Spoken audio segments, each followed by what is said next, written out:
Hi everyone, it's Highlights from Ukraine podcast, your daily audio summary of the latest news reported in the Ukrainian media. My name is Artem, and here is the news.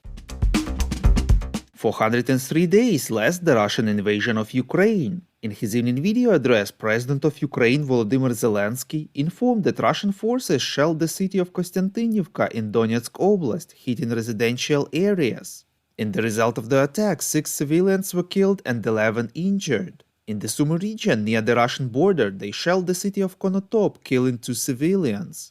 According to the president, these are just a few examples of dozens of hits per day. There is only one way to stop Russian terror, to restore security to all our cities and communities, and this is Ukraine's military victory. There is no other way and there will be no other way, stressed Zelensky. Another group of Ukrainian artillery crews who mastered the 155mm AS-90 self-propelled howitzers has completed training in the UK, reports European Pravda. The UK Defense Ministry released a video of the training of Ukrainian artillery crews. Training with the AS takes place at a specialized facility under the control of the Royal School of Artillery and is being carried out by 1,000 officers and soldiers of the Royal Regiment of Artillery. On January 15th, the UK confirmed plans to send a squadron of 14 Challenger 2 tanks and about 30 AS self-propelled howitzers to Ukraine.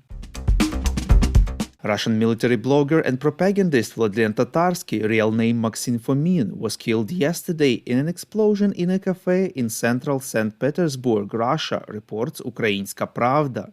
In the result of the explosion, 30 more people who came to listen to Tatarsky were injured. The cafe formerly belonged to Yevgeny Prigozhin, the owner of the Wagner Group private military company.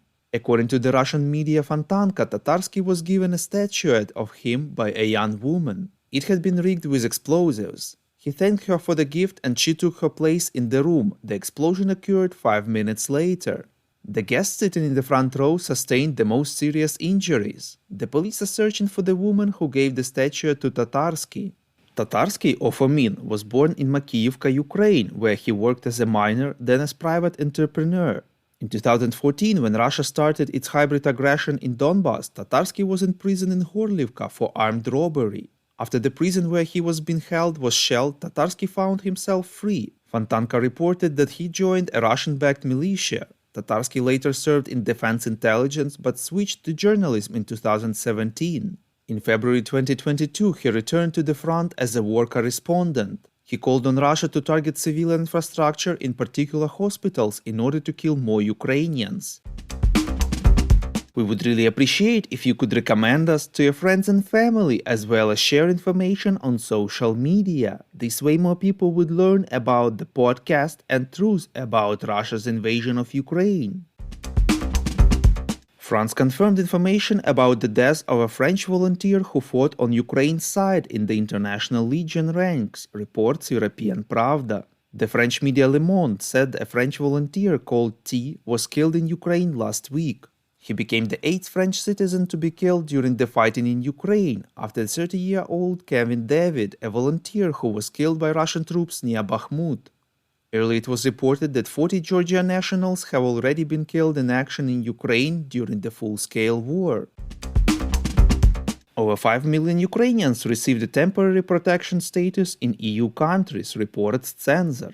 According to UN data, the largest number of Ukrainians live in Poland, almost 1.6 million. The second place in terms of the number of Ukrainian refugees is occupied by Germany, with 922,000 people.